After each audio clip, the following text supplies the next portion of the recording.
How's it going, everybody? This is Kevin Kring, College Golf Local, and I'm here again with Jim Grady and Pat Grady, two teammates of mine, friends of mine, two coaches at University of Colorado. So, guys, again, I thank you for taking a little time to spend with me, and I'm really excited to talk about this next topic of kind of being able to balance school and golf and aspirations in golf and professionally and stuff like that. So, Jim, I just want to throw it to you and just kind of tell us a little bit about, your background, where you are now, what you're up to, those sort of things. Right. I guess on the academic side and career side, I'll go chronological order. So I went to CU Boulder. I got a degree in business administration with emphasis in finance. Worked as the CU assistant golf coach from 2008 to 2011 as my first job out of school. Then I went into corporate lending for almost 2.5 years, the bank in Denver that did large corporate lending. And then I went back to school and got my MBA, which is something I never thought I would have done as a college golfer. When I'm in college golf, I just wanted to be done with school. And unfortunately, that was the wrong attitude to have at the time. But I did go get my MBA several years later and really, really, really enjoyed it. And then immediately went into work for IBM, kind of software consulting / sales position. And quickly pivoted out of that to kind of more of a general management position with a small pharmaceutical company. So that's where I am today. So actually still looking to stay in that industry, and I enjoy it a lot. And it's a career path that I never would have thought even would have been possible or existed when I was say a 21-year-old college golfer. Yeah, I hear you, Pat. Can you kind of tell us your path and story and stuff like that as well? Well, I'm a little bit of the opposite, Kevin. And one of the things I wanted to encourage your viewers is to maybe try to figure out what you want to do when you're 16, 17, 18, 19 before you just dive into college golf. I'm happy with my career. I'm a CPA. I do taxes, accounting, bookkeeping. But honestly, I feel like I could have done a lot better had I played a little less golf and focused a little bit more on my studies. My dad was an engineer that worked on nuclear bombs. So when I say I do tax returns for a living, it doesn't sound as cool. I hate to sound so depressing. I hear. So, whenever you say less golf, more school sort of thing, are you talking to even back in high school? You wish you would have maybe had a more of a focus academically of what you were going to do, or is that a college thing, or what do you mean by that? I think that's what I would like to kind of make the theme of this interview is simply that, as I was a college coach for 4.5 years as well. And probably the highest level question I ever got from a recruit is what do you guys do for qualifying? And every time I got that question, I wanted to just blow my brains in, because nobody was asking about what can this school do for me? What are the, best, majors here for specific careers, and what are those salaries, and how can this alumni network help me, and how can your golf team alumni network specifically help me? What resources are available? It was, what do you guys do for qualifying? And so I'd really like to encourage your listeners that are thinking about playing college golf. That's just 4 years of your life, and it's a fantastic 4 years, and it's a great way to network and learn and grow and learn new skills. But why aren't they asking the other questions when they're on the visit with the coach besides what do you do for qualifying? And maybe you can elaborate on that. Yeah, Jim, is that, yeah, and we can all talk about this just conversationally as well. Pat, you're absolutely right. As a 16-year-old, I feel like I had a long list of questions to ask, and that wasn't on there. That just never occurred to me. It's like, how's the business program? Because my dad said I needed to major in business. That was basically exactly right. That's the extent of it. So I'm a CPA because my mom's a CPA. Right. So again, and Jim, you can take this from a perspective of what you would kind of talk to a kid about. Whenever it comes to thinking about what you want to do in the future, that's, again, just kind of I'll lay out here and let you kind of talk about it. But whenever you were young, this kind of the path you pictured you would end up on? I didn't picture anything other than being involved in golf somehow. And that's what I initially did after school. And I still love golf. I don't know that I would ever make it my career path again. So in light of that, you kind of look backwards and say, well, you can only have so many alternative options in your life. You can't invest in the 15,000 different career paths in your life. You're going to die at some point. I just think that they're, especially when we were in college, and it's gotten better since then. I would say mostly just because the internet makes kids more privy to what's actually out there and possible for them in their lives. Just have a better understanding at no later than age 18 or 19 years old, like what the actual viable pathways are in your life beyond golf, beyond the most commonly known career paths, which, like, there's absolutely nothing wrong with being saying a firefighter, a police officer, but like every kid knows that that's a job that they could potentially have if they qualify. But like they don't know about these obscure jobs that maybe Google or some sort of research institution or even some sort of military job. There's just so many different types of jobs that kids don't even know exists in the world. And to have the chance to explore that and go back in time and have done that, I would have really appreciated it. Because I remember when I was initially getting into school, I was really interested in engineering, and it would have been a definite challenge for me. Like I was somebody that was maybe would have really had to really study exceptionally hard and still would have not been a top engineer by any means. But it was something that genuinely interested me. And I pursued undergraduate business instead because I was like, well, I know I can pass those classes. Again, I may not be a 4.0 student at that university, but I know that I'm not going to have to, stress out as much as I was in engineering. And I felt like that was a pretty chicken move. And if I were a college golf coach today, I would make more of an emphasis on, trying to understand what my players, their genuine interests are career-wise, and just topically, whether take money out of the equation entirely, and just figure out what they're interested in, and then help them, build their schedules around a practice schedule and competition schedule that can allow them to pursue that sort of academic path. Yeah, I agree personally. I mean, I feel like it was about my senior year I realized what I wanted to do, and at that point, I'd already had one major change, and it's too late. Right. I mean, is that one of those things you almost think is like a discredit of college golf in general, where it's like, you're fast tracked, getting through in 4 or 5 years, and you're out there to compete, and it's challenging to kind of find what it is you want to do? Or do you think it's just a matter of like situationally, it was tough, without the resources to know what all was out there? Jim, if you want to kind of finish up on that. I think there's a spectrum. I mean, obviously, say you got 10 kids on a team, not all 10 kids are going to be academically gifted or that naturally smart. So you're not saying all 10 kids have to pursue the most absolutely difficult and passionate thing. But for some kids, just getting a degree is going to be a huge accomplishment, and that there's nothing wrong in that. But for, say, the top 30% of your players who are naturally smart, hardworking, they manage their time well, if you're, as a coach, either explicitly, which doesn't happen very often, or just through sort of your passivity, allowing them to kind of go down a path that is less than what they really could, I think that's a problem. And I think, to kind of almost contradict myself in the last video we just did about getting recruited, you do have to put in the hours to be good at golf. Like, there's no way, especially during the summers, you need to be putting in at least 40 hours a week. And in the academic year, you need to be putting in at least 20 hours a week. But sometimes there's this machismo, I don't know if that's the word, macho-ness within, especially the men's side of golf, where, like, I'm just going to go out and practice for like 9 hours today. It's like, well, what did you actually do? You sat around the grill and you ate a hot dog with some guys. You stood on the driving range. You didn't actually get better. I would tell kids, like, if pursue a challenging academic program, but when it comes to golf, today I have 3 hours.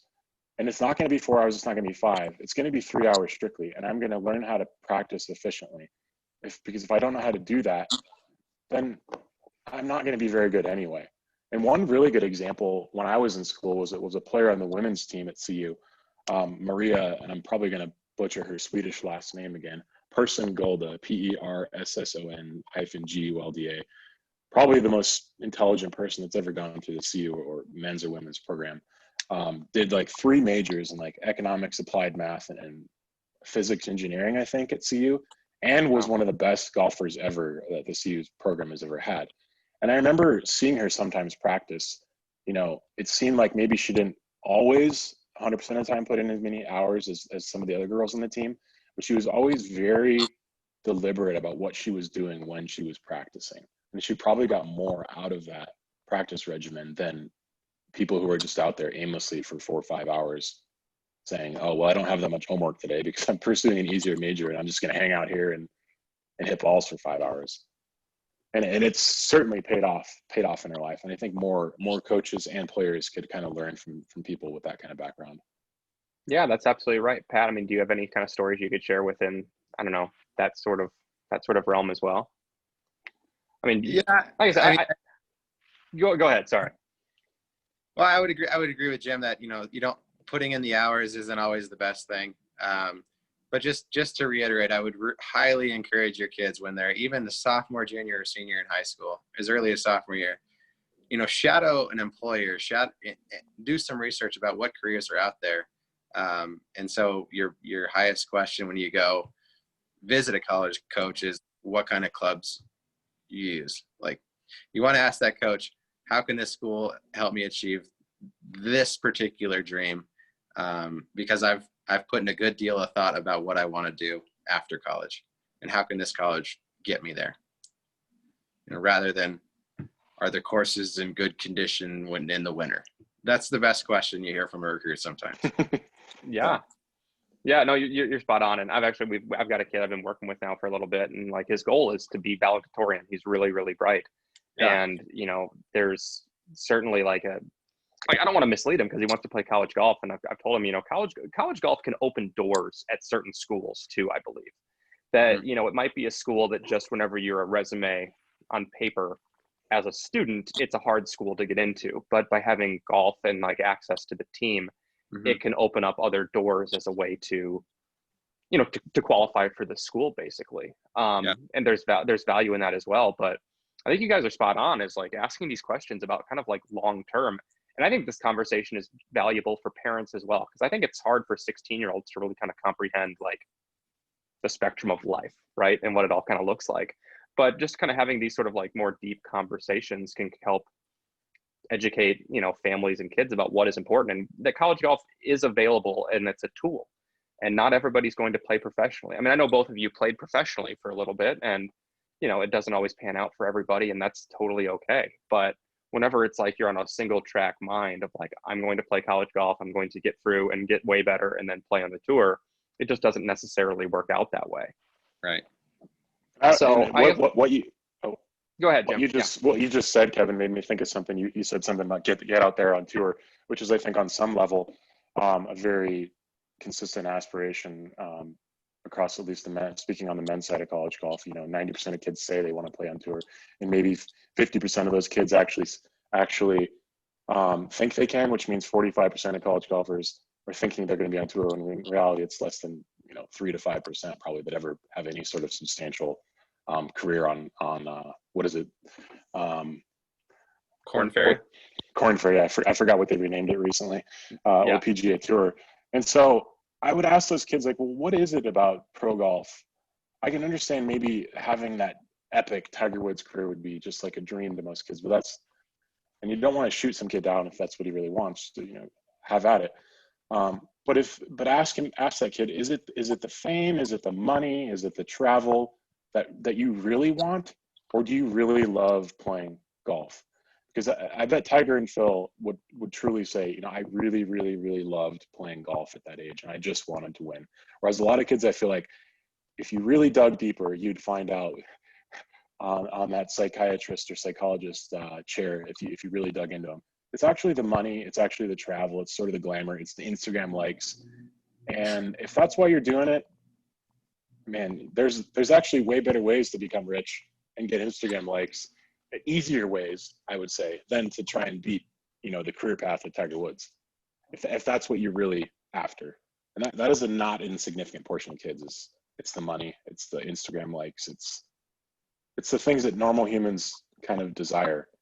But for some reason, some kids try and pursue it via golf versus some other avenue. Yeah, no, that's spot on. It's just an interesting kind of conversation to have, because it's like one of these things that I've thought about on my own, where like, if I could go back and do some things academically, I would do a lot of them. I mean, personally, like I really started to like journalism, and that's just a hard thing to kind of break into. Like late in your college career. Like I remember I took Dave Platty's like sports journalism class last semester of school, and I loved it. And I had a feeling I was going to love it, but I was in the business school and was told my grades weren't high enough to continue. and switched to political science. And because I was like, political science will be great because I really think people skills are important, and being able to have intelligent political conversations will be great value. And how many political conversations do you think I have now? None, because I don't want to. So, it's one of those things where I look back on it. I certainly think I probably could have gotten a little more out of it. I don't blame Roy or anybody in the, academic building per se. It's just the structure of it was a little, I think everybody, even now compared to 10 years ago, we know more in general about, what it takes to push through. And I think that's why this conversation is so valuable. So, yeah, and let me clarify on that side too. I definitely don't blame any individuals. Going back to the advice to the kid who's aspiring to play at a great university, it's about becoming self-aware as soon as possible and understanding what it is you truly want and how you can actually get there. And there's just such a plethora of resources available to kids at every university, especially the major universities right now, that there's no excuse for not maximizing that in today's day and age. Yeah, I think that's the main takeaway. It's just the resources have become so much greater in such a short time, just technology wise. I mean, the ability to reach the alumni network alone and what that can lead to. I mean, that's, again, one of the things why I'm such an advocate for college golf is like the alumni that we have. And Jim, I remember you specifically told us this after a tournament that we really played poorly. And you told us we're out there and we're not playing for, we're not playing for this person or this person or this person, but the people who will always be aware of how you are doing and follow is the alumni, because it's like we are a tight-knit family. And that really hit home to me. And and I really understand it now as a graduate, because every time one of those little bulletins come through about how the tournament went, I read it and I care and I want them to play well. And, because it's like, it's a family sort of community. And, going to a school where there's a really strong alumni base in the golf, from the golf team, that can lead to incredible jobs. And Pat, that's why I think asking a question as a recruit, like what does the alumni base kind of look like as far as leading into a career, that's such a great question. I haven't thought of that before. So I'm kind of glad that you had brought that up. I guess, that's kind of all, at least from a question standpoint, that I kind of have in this topic. So I guess if there's kind of any final thoughts that, Jim, I'll send it to you. If there's any kind of final thoughts you have, and then Pat, I'll come to you just as far as this topic goes. And anything you'd just like to kind of say in closing on this? Yeah, considering we're talking about balancing academics with college golf, I would just say, especially if you're going to go to a pretty competitive university or a large university, if you thought you were, let's say, a top 20% or 10, or maybe even the valedictorian of your high school class, expect that your college experience is going to be more difficult. You're competing against the best kids from other high schools that you didn't even know existed prior to meeting those kids once you get to college. And kind of embrace the fact that it is going to be significantly more challenging, and hope that it is way more challenging than it was for you in high school, and just kind of lean into that. And those 4 years will fly by if you just immerse yourself in being busy in academics and golf, and before you know it, you'll be in your 30s talking to your ex-teammate on a Zoom call about how to do it better next time you get reincarnated or whatever. Yeah. Hey, it's true though. I mean, we laugh about it, but it's true. And the whole reason I even started this whole thing is because I just felt like there were so many kids who just didn't have a clue. Like they just weren't educated on what it took for anything for the next level. And this is not some sort of like, crazy business that's booming. I'm trying to help just a few kids here in the local area just have an opportunity and have some education on it. So that's why this is a different topic I haven't talked about anybody else with, but it's so valuable. So I appreciate Jim, you initiated the idea behind it because I know this is something that you're probably passionate about, and Sure. There's value. I mean, hopefully we can, help some kids and educate them with this. So, Pat, any kind of parting thoughts from you? Yeah, I think Jim said, embrace the challenge, expect it to be challenging. But, what I found in 4.5 years as a college coach, kids chicken away from the challenge and choose an easier major and an easier path and all of the above. So don't chicken away from the challenge, because you're going to thank yourself when you're 30 or 40 or 50, because these 4 years really matter. Yeah, that's spot on. I love that. Well, guys, thank you so much for the time, the insight, the wisdom. I mean, I said it, it's such a unique sort of conversation to have, but I think there's so much value in it. And I just really hope that, it can sink in for somebody who listens to it and their families as well, because this is, the decisions you make with the school you go to, what you decide to major in, how you decide to go about it. I mean, it affects the rest of your life. And, if we can play a role in influencing some kids for the better, I think we did our job here. So Thanks, I Kevin. appreciate the time. Jim, Pat, thank you so much. And we'll talk to you soon. Okay. All right. Thanks a lot, Kevin. All right. Bye. Take care, guys. Bye.